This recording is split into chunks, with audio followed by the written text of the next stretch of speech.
Here comes the cat. Hello, everybody. Good morning and welcome to OpenCV Weekly. I'm Dr. Satya Malik, CEO of OpenCV. Our guest this week is Ramón Roche, General Manager at Drone Code Foundation, who will tell us about the open source autopilot software for drones called PX4. But first, with me, as always, is Phil Nelson, Director of Content and Creative at OpenCV. Phil produces the show, and if anything goes wrong, it's his fault. That is entirely accurate. Hey there, hi there, ho there. You're as welcome as can be to OpenCV Weekly Webinar episode 71, if you can believe that. Thank you again for joining us on this beautiful Thursday morning.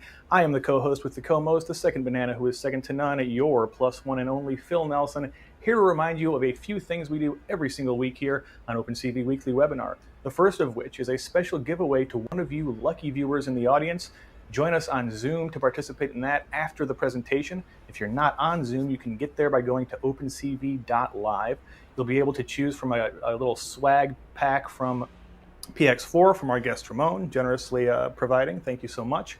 Also, we'll be taking Q&A from you in the audience. Use the little Zoom Q&A button at the bottom of your screen to ask your question at any time during the webinar, and we'll do our best to either flow it into the conversation or we'll save some time at the end of the show to ask those questions we don't get to. Back to you, Satya. Well, welcome, Ramón. The show is all yours. Hi, Satya. Hi, Phil. Thank you for having me on the show. Episode 71, right? Yeah. And yeah, first of all, congratulations. Like having a long-running show and a weekly one for that is no easy feat. So congratulations. You're telling me. Thanks. Thanks to the production team behind the scenes doing an amazing job.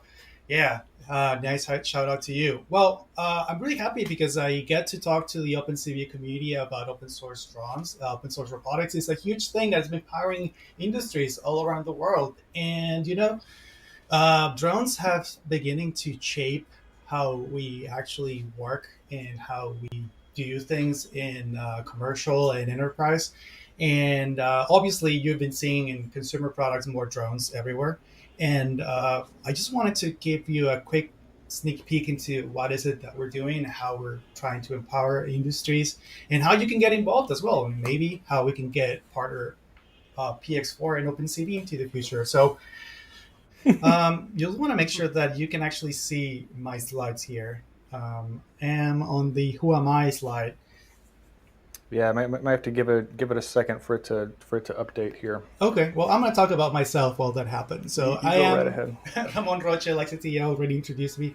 I am the general manager for the Drone Code Foundation. The Drone Code Foundation is part of the Linux Foundation. So I am technically employed by the Linux Foundation to work on open source. One of the projects that is within Linux Foundation is called Drone Code Foundation. It got started in 2014. And back then, I was working at a company called 3D Robotics that got started in Tijuana and San Diego.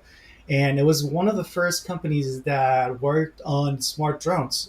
Drones, like 10 years ago when I got started in the drone industry, if you mentioned droning, like casually brought up a drone in a conversation, they would think you're crazy because they were thinking of the drones that are bombing people. Right. In 10 years, that whole perspective shifted from the public conversation. And it's all thanks to the DIY revolution, honestly. We got started thank you to the DIY scene because 10 years ago, PX4 got started in a lab at ETH in Zurich. And the fact that there is hardware and open source software to create drones enabled a lot of people to actually go out and build their stuff. And I'll show you a lot of pictures in my presentation of what we're actually accomplishing so that you actually can picture. So before happening. we move on here, I have a question, and you don't have to go into a ton of detail, but I have to know the origin story of your handle at Mr. Pollo. Oh yeah, for sure. And that's one of the things that's I've been carrying with me for so long, and I try to snatch it every time there's a new social media network, even though I don't. Was this like something you chose when you were 17 or like? No, actually, my mom picked it up for me when I was a kid.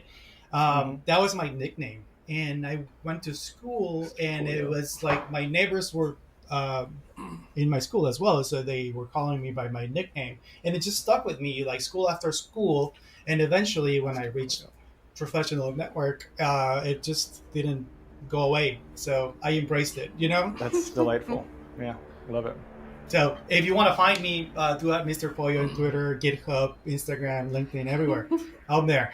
Sort of, it's a different way of saying. I don't know how many people watch Breaking Bad, but the Chicken Man, The Chicken Man. Mr. for Pollo. sure. Yes, I don't have a huge meth lab though. I have Yeah. a drone lab. That's exactly what somebody would say that has a huge meth lab. So Okay, well, I don't have the meth lab, but I do have a drone lab in a Okay. community of open source drone projects. So, like I said, we got started in 2014. I was not part of the Drone Code Foundation back then. I joined 5 years ago. And I transitioned from my old job. I was talking to you about 3D Robotics. It's a company that eventually opened offices in Austin, Berkeley, and San Diego and Tijuana. And we were doing manufacturing in Mexico. We were doing manufacturing in China. We were really big. And when we were at the peak of growth, a lot of the code that we were doing was open source. So we put a lot of that code into Drone Code Foundation together with some other companies, and we got together with Linux Foundation, and they showed us how to put some neutral governance in an open source project so that we can grow it and put some funding behind it. And then I transitioned from 3D Robotics into Drone Code Foundation a year or two after it got created.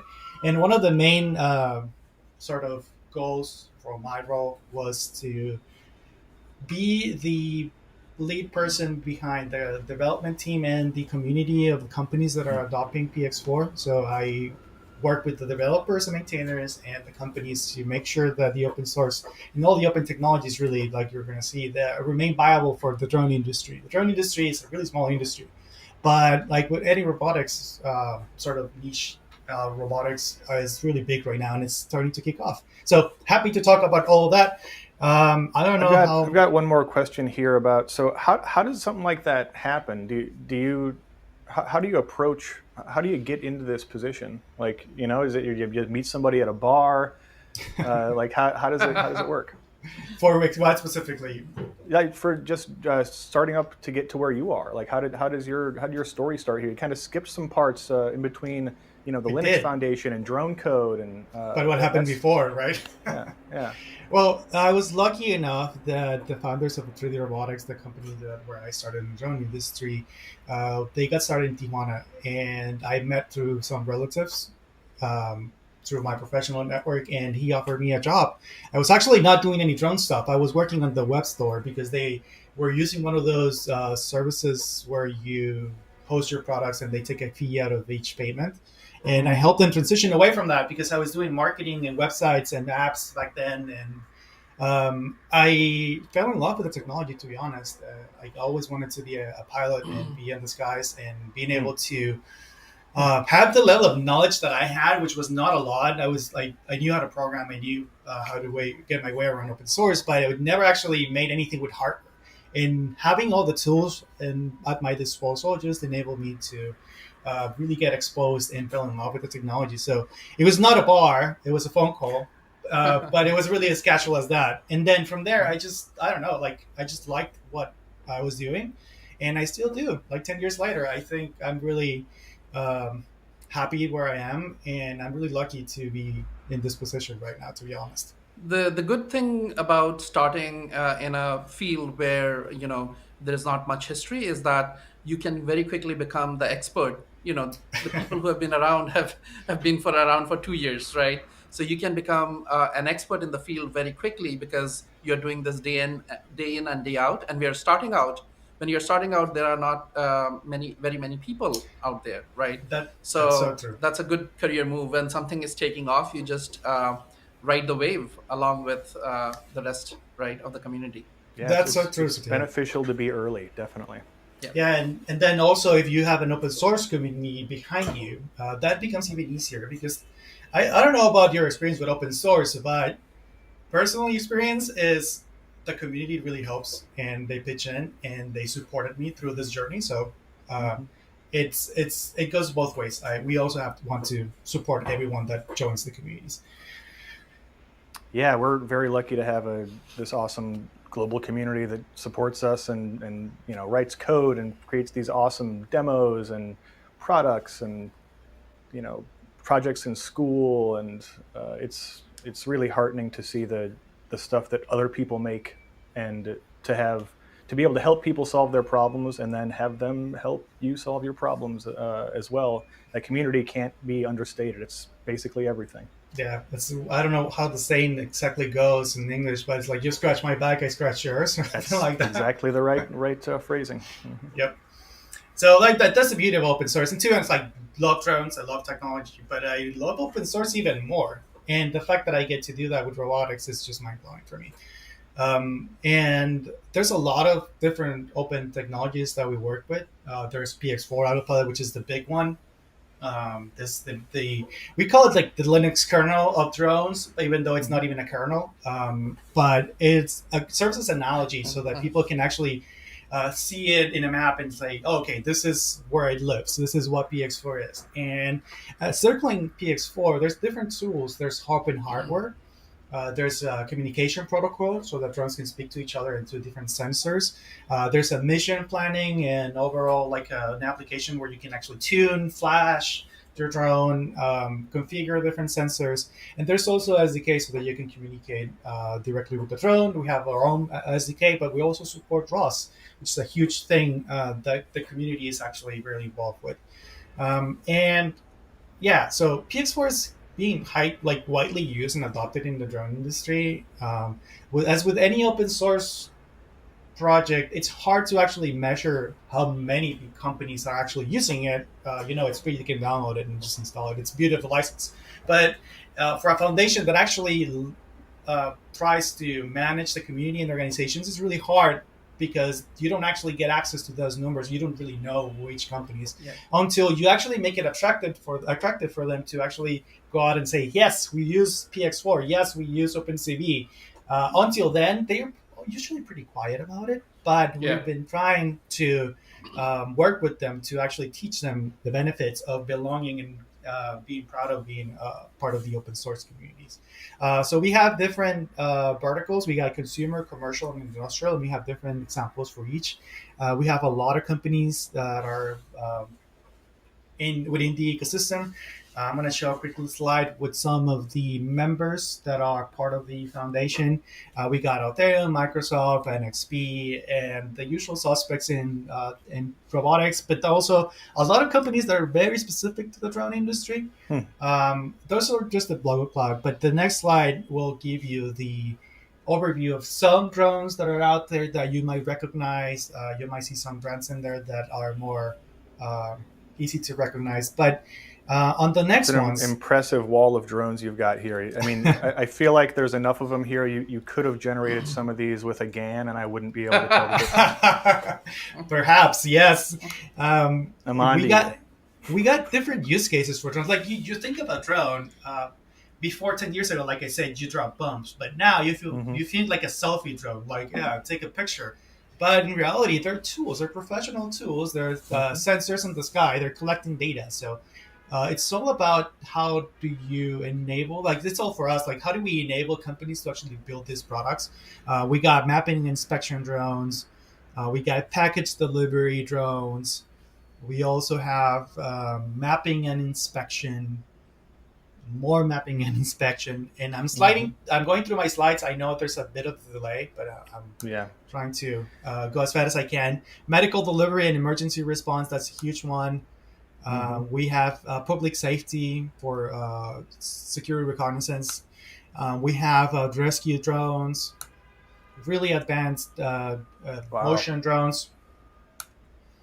Professional cinematography. There's drones that are like maybe cost $5,000, $10,000, but the payload, the camera they're carrying might be $50,000, $100,000. Right. Sure, it could have a red on there or something. Yep, exactly. So that's what you see. I'm actually glad you're showing all these applications, because most of the time when people think about drones, they think about just two applications. They will go from, you have the selfie drone, and jump all the way to, you're you're using it for military use, right? Right.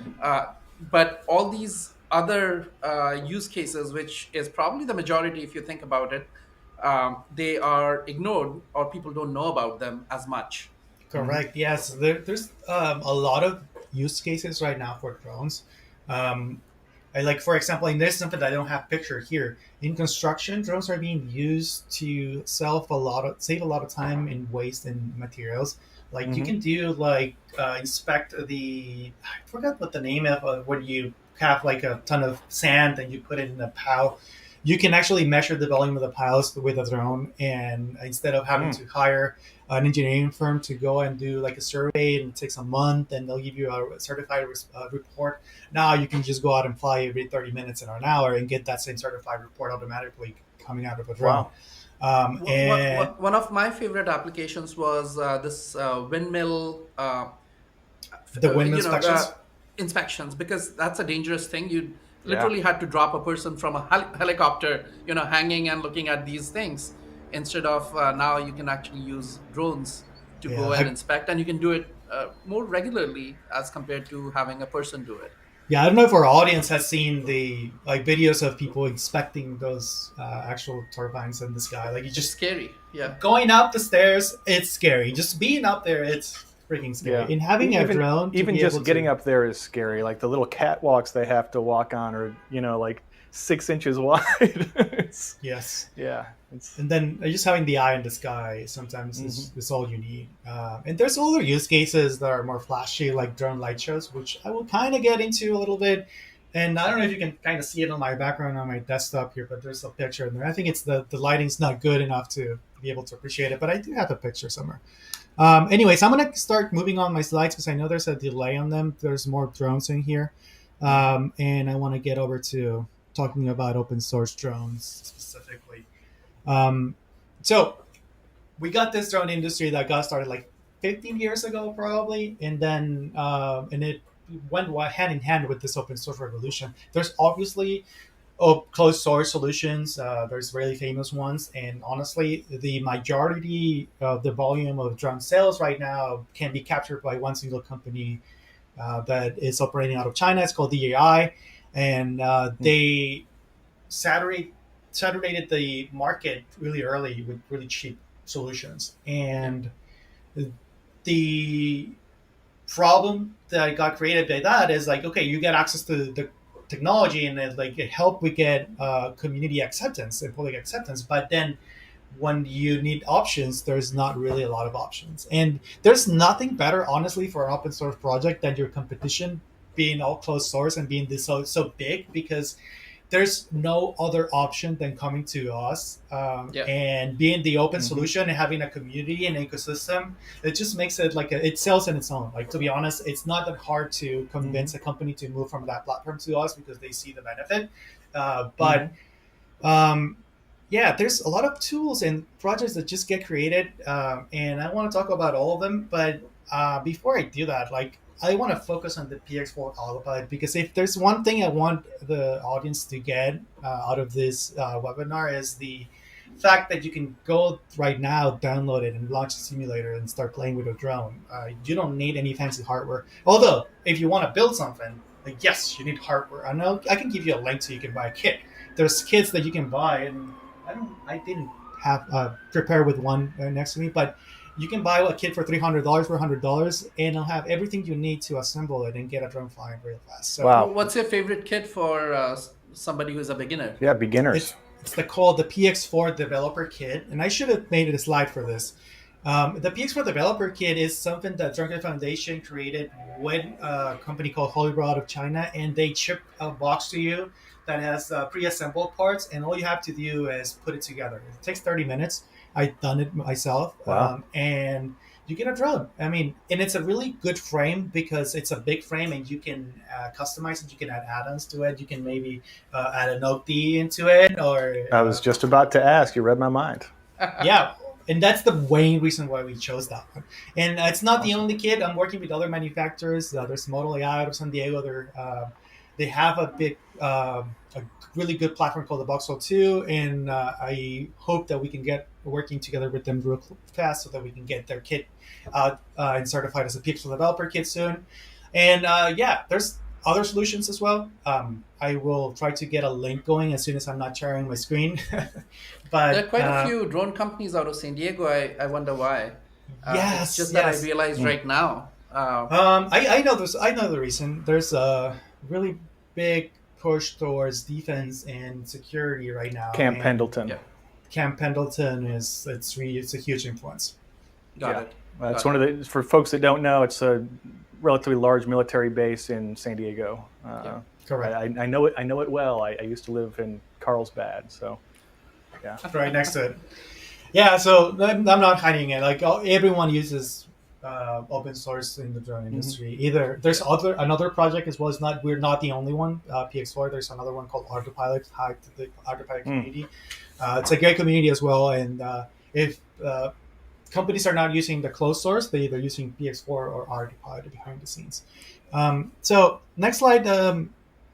We got the top 5 projects within drone code. We got like I don't know, like hundreds of open source, well, 70 to 100 repositories on our GitHub. But honestly, the top 5 projects are those.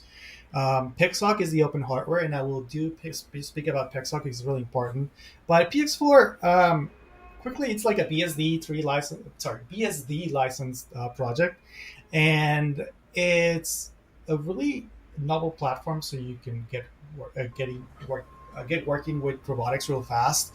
One of the capabilities of PX4 is that we support a lot of different vehicles. So we don't just support aerial vehicles, we also support underwater vehicles, rovers, and different configurations of fixed wing, vertical takeoff and landing, and multicopters.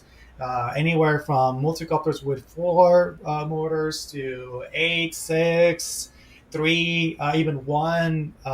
We do all kinds of crazy airframe support, vertical takeoff and landing, like you saw in the pictures, with tilt rotors, no tilt rotors, only 2 props. Maybe you get more. Anything you can do, like maybe if you go to our website and you don't find exactly what you want to build, you can customize it. You can make a few mixer files and create support for your airframe real fast and test it. And that's one of the benefits of just choosing one of the open platforms. So this is the drone. There's a whole lot of acronyms on here, and I feel like I'd be doing a disservice to our community if I didn't ask for you to explain what some of them meant. Yeah, actually, I actually didn't even go through the slide and didn't read it. I just know what it's on it. So Apache Nodix RTOS. Okay, so PX4 runs on a microcontroller. So let's say this PXOC. This is the flight controller unit. This is where PX4 runs, and it has an STM32H7 inside, and we got an RTOS running inside. That's called Apache Nodix. So PX4 actually runs on top of Nodix, and it's just a bunch of modules that talk to each other. How do they talk to each other? We have a middleware, which is called UARP. It's a micro object request broker. I don't remember exactly the acronym, what the acronym means, but it's basically a DDS-based middleware. If for those of you that are following robotics scene, ROS2 switched their middlewares to DDS, and we support DDS, and that's how we interface with ROS2. But the important thing now is that, let's say there's a module that's running navigation within PX4, and it can talk to a module that is doing the fail-safe checks. Let's say if a motor fails, there's a module in there that's checking, hey, this module stopped sending data, what's happening? And then it signals the rest of the system something is going on, or it maybe just forwards the data, or maybe process the data of a sensor. So that is called UARP, and that's how it's like basically the veins and blood of PX4, and that's how we move things from one side to the other. Is there any other? Yeah, parameter systems. Yes. So we're a highly configurable system. So as you can imagine, no drone is equal to another. And the fact that you can configure that on the runs, you don't need to actually have a developer there with you to maybe disable a sensor, enable or customize a sensor.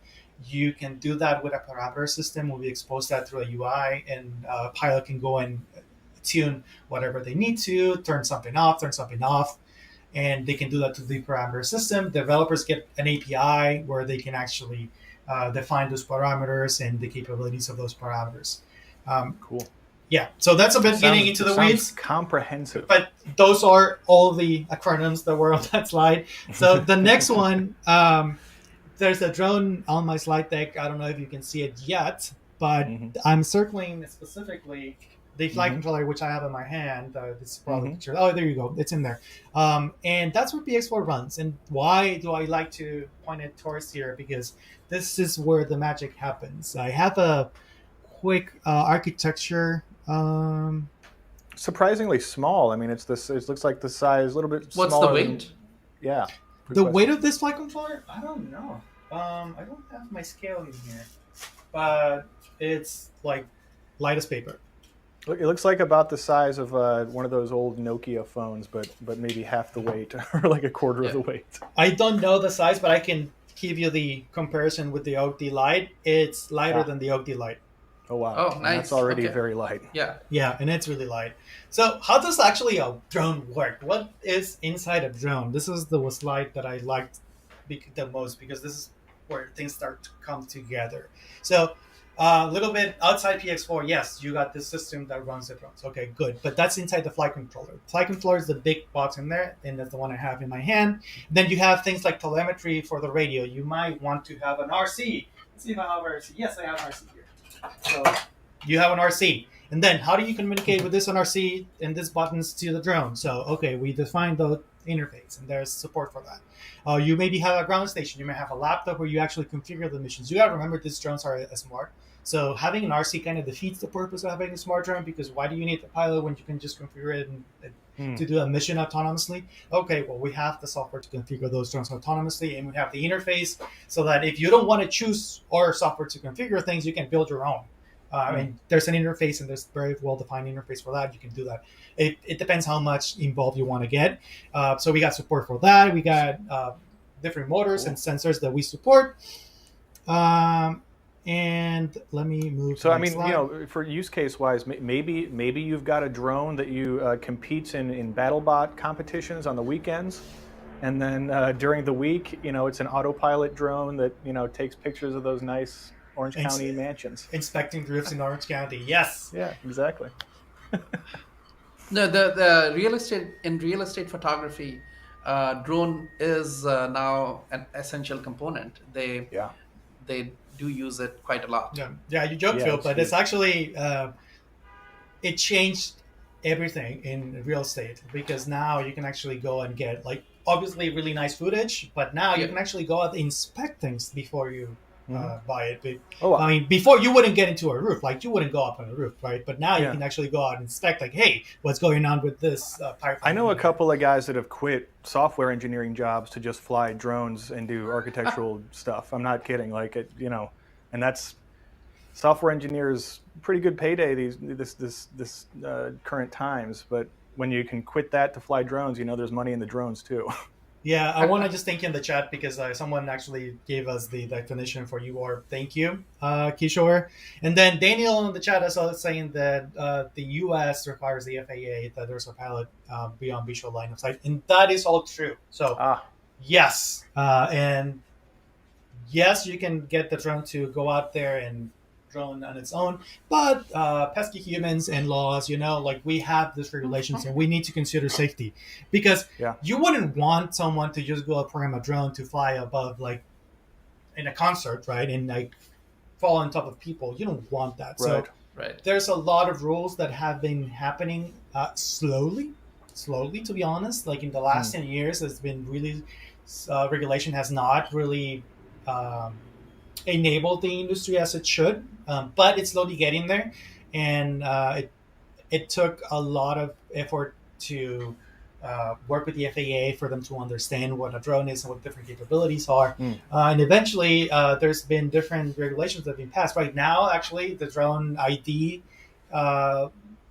it's a thing that got required by the FAA where you have to actually advertise your drone identification. And it's using ADS-B, so there are actual commercial pilots and airplanes can actually see, or a helicopter can see, hey, there's a drone flying here through my flight path. Huh. I better be careful. And there's precedents where, like, if there's a commercial flight and there's a drone in its path, the drone should land immediately because this vehicle has bigger precedence than the other. And the regulation is just a bit more involved than I want to get into right now. But yes, there's a regulation. Then in the other scenario, yes, you need to have a pilot within visual line of sight for safety. But I know that there's regulations and certifications and things happening soon where you'll be able to fly beyond line of sight and have different ways of using the airspace and accessing the airspace, which is all about what the FAA cares. And the beauty of this technology, to be honest, is that when those regulations come, we can just adjust to them. There are some where, like, it doesn't really matter what you're doing in the code base, but there's some that might need some changes, like this drone ID thing, where you actually need to broadcast your ID and make sure, and then program those fail safes, like I was mentioning, like one vehicle takes precedence over the other. But yeah, thank you for whoever in the chat put that in there. There's the flight stack architecture. I don't want to bore you with all the details here, but basically there's a lot of different modules in there that define if the drone is flying well. There's an Kalman folder happening in there with navigation so that flights are really stable and that you can feed it GPS sensor data, or you can feed it like a LiDAR data so you can get altitude positioning and you can get a drone flying in a GPS denied environment. We support that too. We also support computer vision based navigation, visual inertial odometry, and all those fancy use cases. But it's only possible because someone had that problem at some point and like committed or contributed like a PR that gave preliminary support for this use case, and then someone else comes over and just keeps extending on that.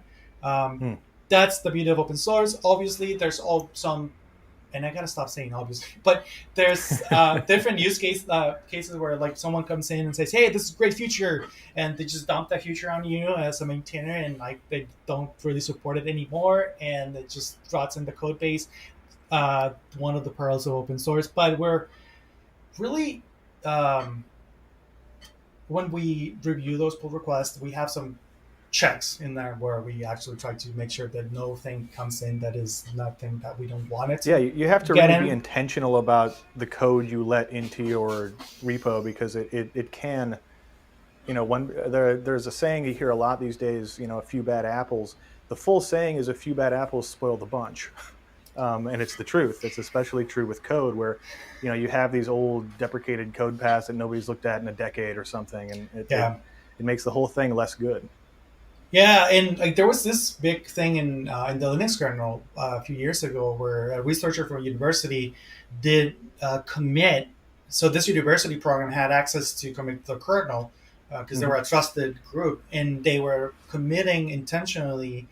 And it wasn't malicious as they were doing things that they shouldn't, but there were nonsense commits that got into the code base, and it was met from the research so that to prove that anyone could go and do that. But it made a huge impact in the open source community. I don't remember all of the fine details, but they essentially the university got banned from contributing upstream because of doing that. So it is a huge problem in open source and from bigger to smaller projects, but particularly in when you're looking about airspace and regulation, and a lot of companies depend on you to do safety critical operations, then it becomes a real problem. So you need to do more scrutiny when letting things come in, but at the same time, you got to grow your community. So you got to be paying attention to all of that. Right. And then one of the biggest benefits of PX4 is, like I said, the middleware layer talks to ROS, and we got support for ROS too. And a lot of companies don't want to build. I mean, with ROS, you can build your own navigation stack. You can build your own flight stack, basically. But if you don't want to go down that path and you want to use something that's been proven, stable, with many thousands of flight hours and a huge open source community ecosystem, you choose PX4. Because then you get the advantage of using PX4, but doing it through ROS. So if you already know ROS and you have this custom Mm-hmm. pipeline for doing whatever you're doing, but you want to put in a drone, you can work with PX4 to get that done. So again, Awesome. if you're using ROS, make sure you get looking to PX4. And then all I'm Yeah, saying, shout out to Ross. Humble Hawksbill is the current Ross 2 long-term support release. Congrats to the team for getting that out there. Shout out to Kat. Thanks, Kat. yeah, shout out to the ROS maintainers, shout out to Kat and everyone involved in Mm-hmm. that community. Um, they're helping us help drone industry push things forward. So we like saying that PX4 is a 90% solution. Mm. What we mean by that is that you should not expect to go out there, install PX4, and just label it and give it to your customer. We're not that type of platform because we intentionally don't tune things so that they fly perfectly out of the box. And like I said, there's a lot of different airframes, there's a lot of different configurations, and we'd rather give you the tools to configure it with a parameter system, or we'd rather give you the interfaces for you as a developer to build the things that you need to. So we are expecting companies and developers to actually put in that 10%, but that 10% is actually what your business is trying to solve for your customers. So that 10% is what your vertical needs to succeed. So if you're a drone doing mapping and inspection, that 10% would be like, okay, this is an app that helps my, I don't know, I'm an insurance agent and I'm going to inspect roofs, like in Orange County. And then I have this app that helps me inspect roofs. And that is the remaining 10%. That's not something that PX4 cares about. All we care is that you're flying safely, and then you have the tools you need to build the rest of your business use case. And this slide just basically illustrates the different layers that are within PX4 and one of the benefits, which is all that. But I said we got a huge community. Um, we think that we have around 10,000 active developers within Wow. all of our ecosystem. There's a lot of companies using drones, but not a Yeah. lot are very active. We had last year unique contributors to the code base only to the PX4 repository. We had 350-ish. And it's a lot. It's a lot for us because we're a small community. Yeah. But That's we're a starting healthy to. number of people, I feel. It is, and I don't have the slide right here, I think, but um, I look into the numbers, so how many contributors you lose and how many you will gain, and we've been slowly gaining more than we lose, so that's always good. Hey, Um, that's all that matters in the end. yes, and I like to recognize everyone that is making this happen. The next slide that is going to show up shortly, there's some GitHub avatars. We have an event, and the biggest thing that we like saying is like, "Hey, I know you're from GitHub." When we see you finally face to face. This is not the last That can slide. either be good or bad depending on how you personally feel about the quality of your code. But No, it's perfect. So now you can actually talk to them and give them hell personally, face to face. So listen, this is why I denied your pull request. Yeah. But if you can't make it to the events, you can meet us in the forums and Slack, on GitHub, or go into our documentation. We're really active everywhere. So if you want to join us, if you're listening to this, just make sure you click on one of those links, or just type it in your browser. I will leave a QR code later for you to download my slides. So that's PX4. What kind of skill sets do people need to contribute to PX4? Hey, Time out here real quick. Satya, can you tweak yourself up just a little bit? You're kind of quiet. All right. Can you hear me now? Much better. Oh yeah, that is Okay. better. So what are the skill sets required to enter the drone industry or the drone space? And that's a great question, Steve, because like I mentioned at the beginning, I come from like a web background, and I really didn't know a lot about hardware. And I see this pattern going again and again. There's a lot of different skill sets in this community. We got people that are really into navigation and making something fly as smooth as possible, getting this really weird configuration of drones happening. And that's amazing because they help push things, the quality forward. But there's also a lot of people that don't know even C++. They don't know how to anything on the hardware side, but you don't need to. As long as you are you like technology and you have some common sense about how things work, in behind the scenes, you should be able to get started real fast. If you want to develop, if you know Python, that should be enough. There's a lot of Python APIs that you can use and leverage. But really, if you want to just go out and fly, you don't need to even know how to program. Like you can go out and install or buy something and put it together really easily. You don't need to solder anything with some of the kits. So it's like beginner level, you don't need a lot. But if you really want to get into it, the skill set ramp, it gets a little bit more complicated because there's a lot of different concepts. Like I said on the very first slide, there's a lot of acronyms. Like in aerospace, a lot of they love their acronyms, and in open source as well. So is there a book? Is there a book that people or a course people can use? There is not actually. Okay. There is no resource Sounds right like now. an opportunity. And it is a huge opportunity. So in our event last month, like 2 months ago in June, we had our first official workshops. You had to be there. We streamed them, but it was kind of hard to follow you online. Right. And we're really trying to push for next year to really start the workshops happening in different cities and having them more close to each other so we can actually start teaching people and then eventually helping them get certified. Awesome. Yeah, and that's something that we're leading with the Linux Foundation. They have awesome workshop and an awesome workshops team and an awesome certifications team, working closely with them, and hopefully we can get that as soon as possible. Awesome. I'm gonna ask to pause here briefly so we can get our giveaway out of the way. So in case we go a little bit over, people don't miss the chance to win a little bit of PX4 swag. It sounds like you've got T-shirts, stickers, and a journal. We'll just kind of let them pick what they want if they win. Does that sound good? Cool. So if you've never joined us before, or if you just need a reminder, the way this works is I'm going to ask a question to you in the Zoom audience based on the slides from our guest this week. The first person to answer that question correctly in the Zoom chat will win their choice of some PX4 swag from our generous guests this week. So get ready to answer the question. Earlier, we learned that Ramon won an award from a drone industry awards body. What was the name of that industry body? Great question, Phil. I didn't say it out loud, but it was in the slide. I always like trying to stump the audience. This is, I got to keep this fun for me somehow. Yeah, and it's a shirt and a few stickers, so. Awesome. No, not quite. It is not the Drunko Foundation. Incorrect. You're close there, Niraj. Close. Nope. Serge, nope. No, Francis, GBSI. no. It's not 3D robotics. Oh my God, nobody's gonna get it. Okay. I just let him Yay, go. Let him we go. got Hey, David Wheeler. David Wheeler. Congrats, David. I think this is like the second or third time David's won. We're gonna have to have a tournament of champions. Maybe this is how we'll select the guests for the next OpenCV AI game show.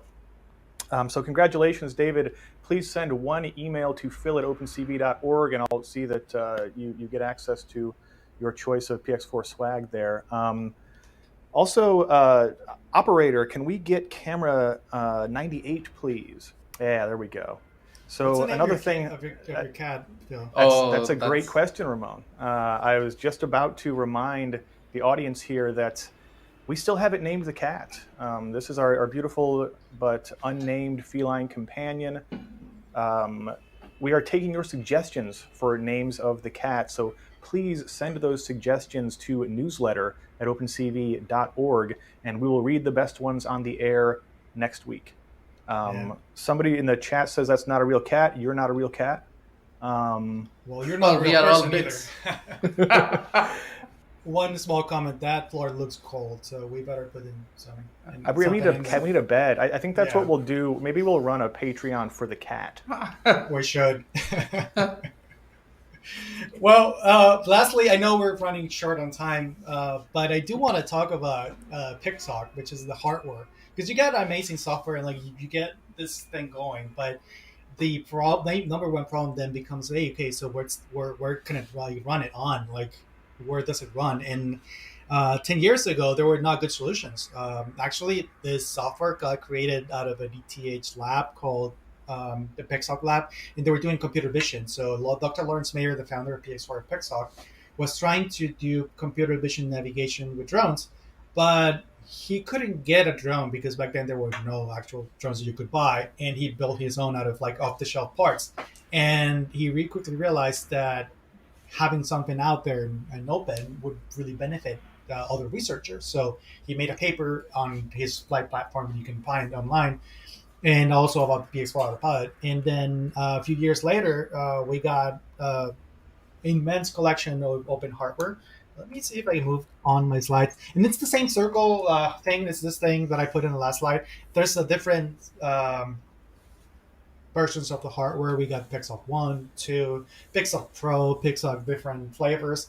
But then recently, we found out, well, not recently, quickly found out that by releasing the schematics openly, anyone can build it. And that's amazing because it enabled everyone to create and get really cheap. So how many components are we talking on one of these? How many components? You can ballpark it. You got gyro, altimeter, you got gyroscopes. I don't know, like I can just give you the website. Why don't I just get the website? Sure. We'll put it in the show notes here. It seems like it's a very robust despite being so small. It is. So the one I have is actually the high-end version. It has redundant power. It has redundant sensor. So if anything fails, there's another separate channel bus that even goes like if anything charts, and the other one can pick it up. And it's a really, really, really robust. And there's a lot of different ones. I want to get your actual data. I don't want to just ballpark things here. That's not how we do things, Phil. We're really professional here. That's not how you do things. That's how we do things. Oh, I know what I can do. I was looking for the actual document, but I can do you one better. I'm gonna put up. Where's the tab? Here we go. PixOC. So Okay. For all of you, you want to get access to some of the schematics for this, go to github.com/PixOC and then PixOC standards. It's PIXHAWK. Yep. And then you'll be able to download the PDFs from here. Neat. So we'll take this moment to remind everybody, if you have questions for our guest here, please send those using the Zoom Q&A button or post them in the chat of wherever you're watching the show, LinkedIn, Twitter, Twitch. I'm monitoring them here, and I have a few already to ask at the end of the presentation here. So if you've got yours, you haven't sent it in, you've got time. I also have a reminder for people that OpenCV AI competition 2022 has begun. Right. There are two tracks in the competition. The first one is core OpenCV track, and the second one is spatial AI track. In core OpenCV track, you can use OpenCV to create any application, and that's what we will judge the submission on. And it's wide open. You can essentially do whatever you want, use whatever hardware, software you want. Just has to use OpenCV. Yeah, and the other one is spatial AI competition, and this is in collaboration with our friends at Luxanis. Mm-hmm. The idea is that we want to improve the quality of depth estimation on the hardware on Oak D Pro. And the idea is that we already have a ton of things on Oak D Pro which make it very high quality. The depth estimation is very high quality because we have a dot projector in there, we have a flashlight in there, we have 3 cameras. You can use all of them, and you can use the dot projector. But the more important thing is that you can also use neural networks to improve the quality of this depth estimate. Because you have 3 cameras, and you also in the neural network world, in the deep learning world, there have been many new algorithms which take into account the semantics of the scene, and they are able to estimate depth. And if you have a depth map, they can do even better. So the idea is to use all the processing power. Doesn't mean you can use all the processing power on OAK-D Pro. 4 trillion operations per second. Yeah. And use all the cameras you need. The the end result should be produce a depth map which is higher quality than can be produced only by stereo matching. Use neural networks, use whatever you want to use. And there are two categories here. We want to make sure that the depth estimation is done at more than 15 frames a second. And if it is lower, if it is above 15 frames a second, we don't care. We will judge you only on the quality. Hmm. But if it is lower than 15 frames a second, then you will be penalized a little bit on on the then the quality needs to be really high, right? So that's the spatial AI competition. So we hope that people will participate. Uh, the first competition, the first track, the core OpenCV track, it doesn't have really two stages. Yeah, there is a you still need to tell us register for the competition, but there is no two stages, right? You can start working on it immediately. Hmm. We can give you feedback on how things are progressing. But the second one, spatial AI Hmm. competition, it has two stages because we won't be able to give you the hardware until you pass the first stage. That's right. And so you have to send a proposal that these are the various algorithms you are going to try. What are your ideas in a PDF? And top 25 teams will be selected, and we will ship you an OAK-D Pro. And once you have that, you can implement your idea on the OAK-D Pro. The Yeah. details are on the website that Phil can share. OpenCV.org. Go to OpenCV.org. It's at the top of the homepage there. Teams have until September 15 to submit their proposals for this spatial AI track of the competition, and 25 teams will be selected. The top three winning teams will win $5,000, $3,000, and $2,000 respectively. So send in your proposals before September 15.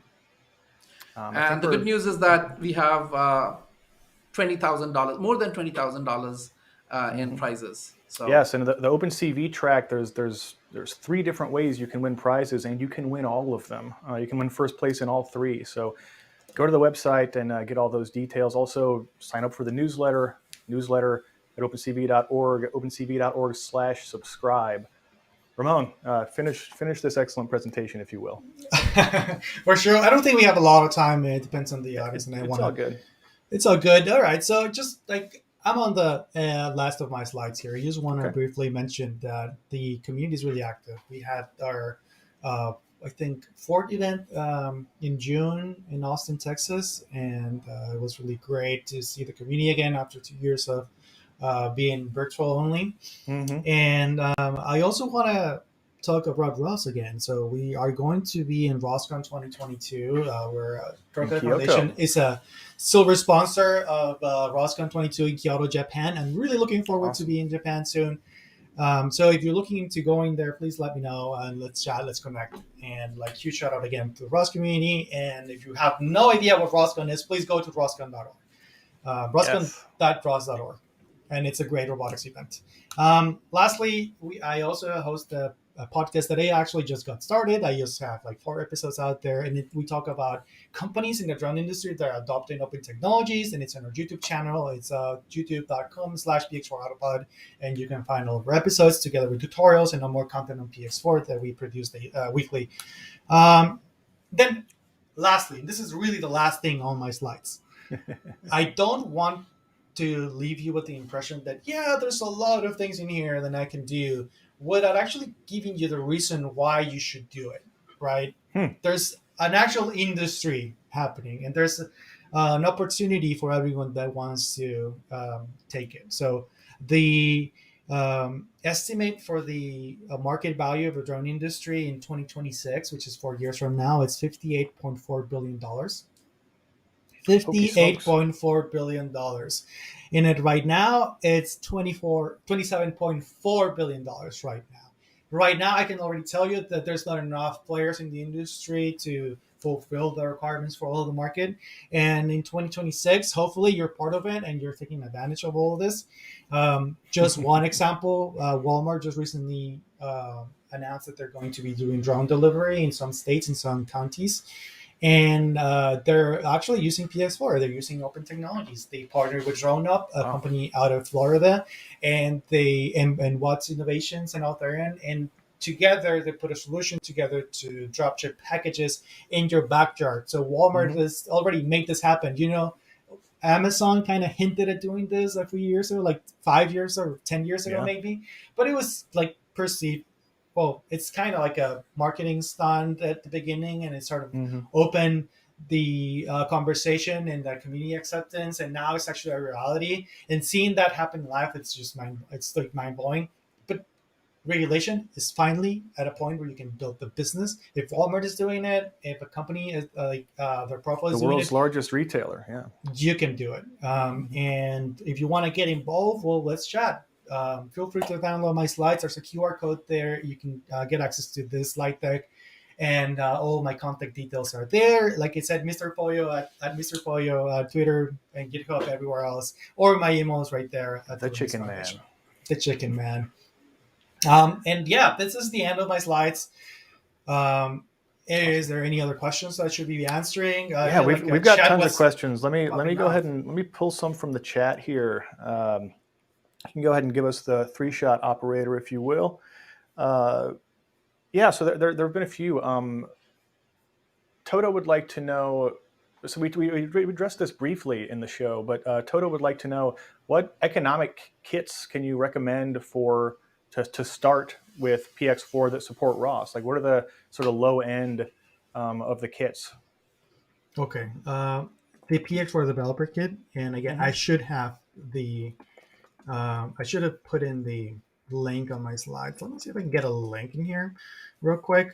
This is one of the manufacturers that we work with, and they have two kits. One is the Vision kit, and it has a structure core in it, and it's already in a companion computer. And then the other one's the PX4 developer kit. Let's see if I can actually share my screen here.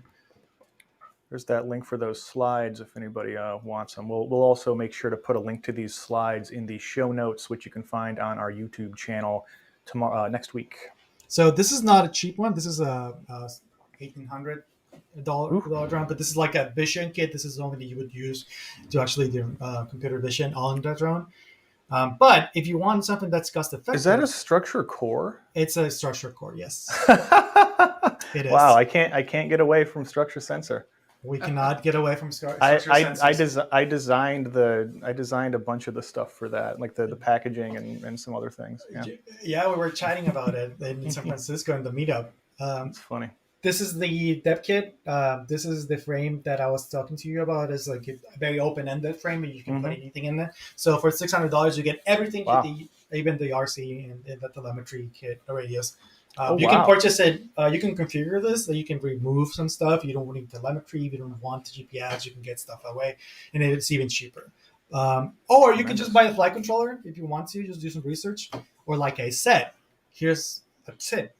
If you really just want to get started and see if you like this, go to px4.io or go to github.com/px4. Download the source code, build the simulation environment, and you will get a really nice gazebo window with a 3D model of a drone, and you'll be able to move it around and use it as a real drone and program it.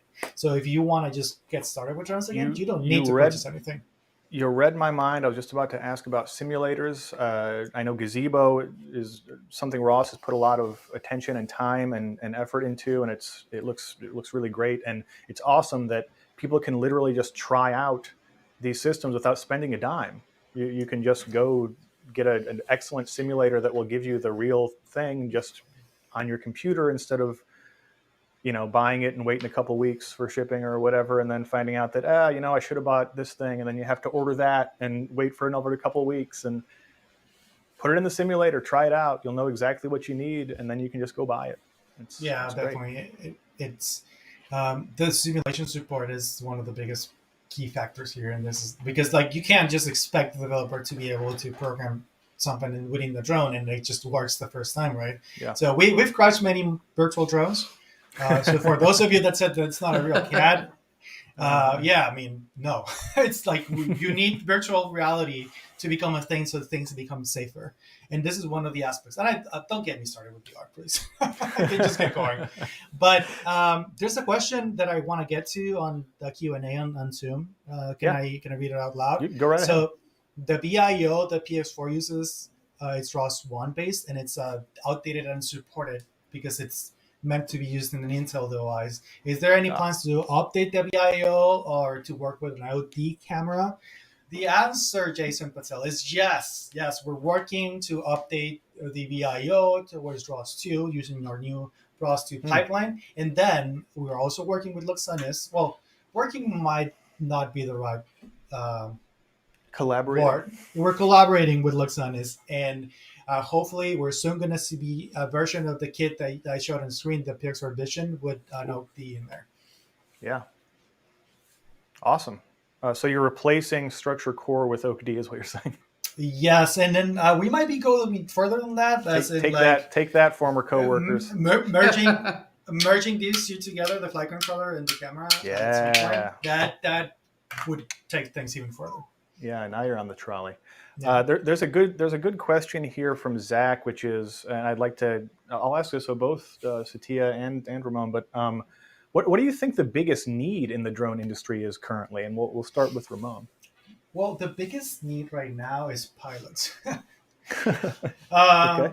The reality is that the best paid folks in the drone industry are pilots, and we need pilots. But other than pilots, we need better regulation, and we need better understanding of the risks go with managing an aero vehicle. But other than that, we need more people that are interested in actually building stuff and trying things out and trying to push things forward again. Like with any technology, you go through cycles, and like the first cycle happened with the DIY scene and like push things forward. Then we stagnated a little bit, but then again, it's starting to pick up again. Thanks to regulation, they opened the doors to create new crazy things and crazy new workflows. So we're going through that curve again, and hopefully more people will join us. And in the next 10 years, we'll be discussing about other things that are not really blocking, like regulation and stuff like that. So that's what I think we need. We need more people. I think that makes a lot of sense. So your thoughts on this, Satya? Well, I feel that there are two kinds of standardizations we need for this. One is software standardization as well as hardware, right?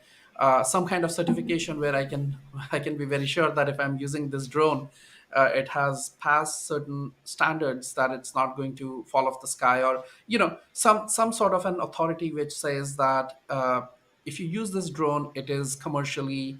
I don't even know, what are the various things. You're allowed.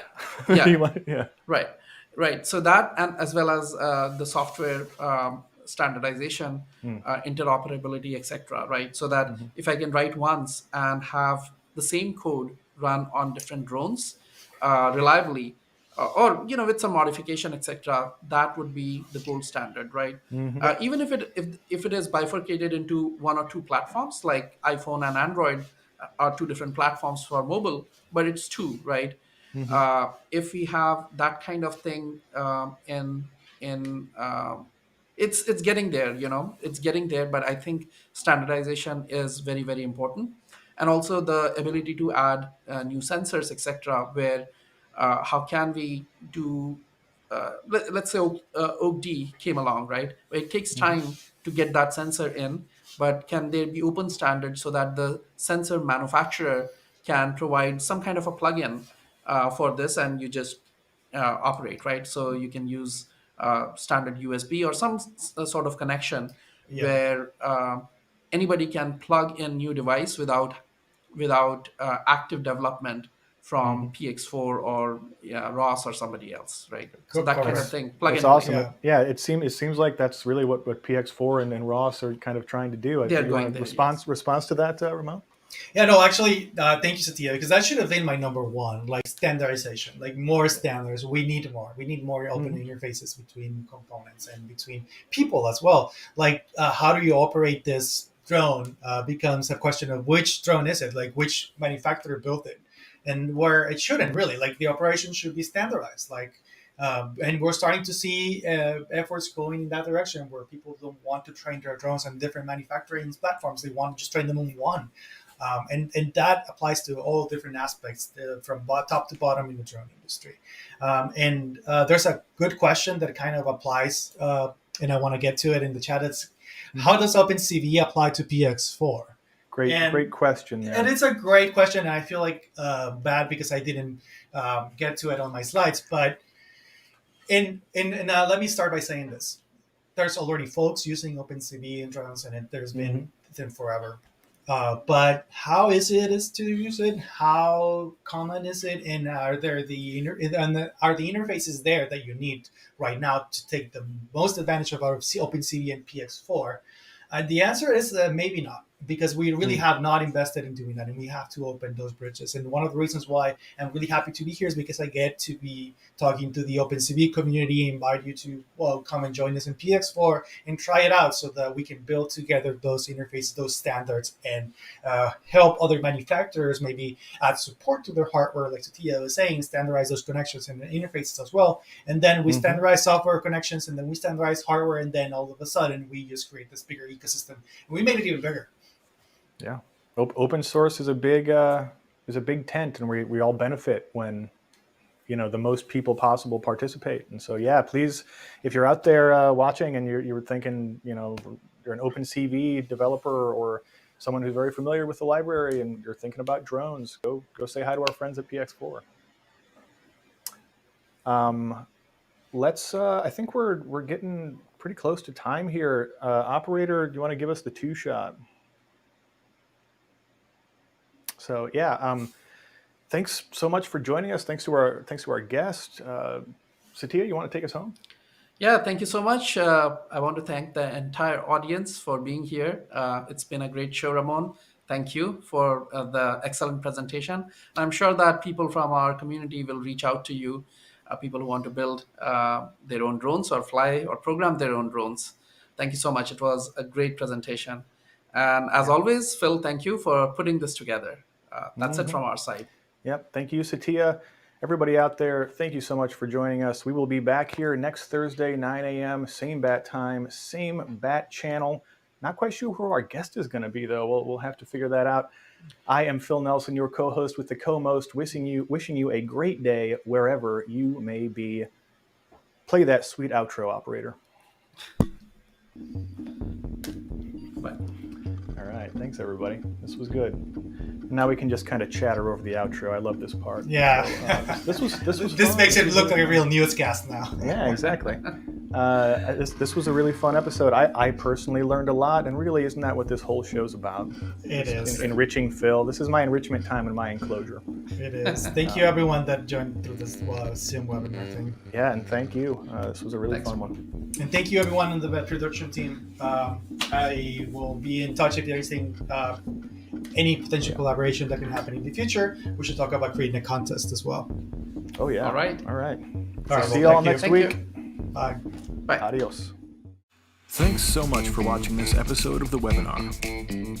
Please hit that like button, subscribe, and don't forget to tap the little bell icon to be notified when new episodes drop.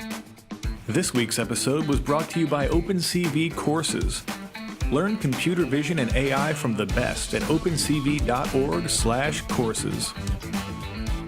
If you'd like to be in the audience next week, subscribe to the OpenCV newsletter.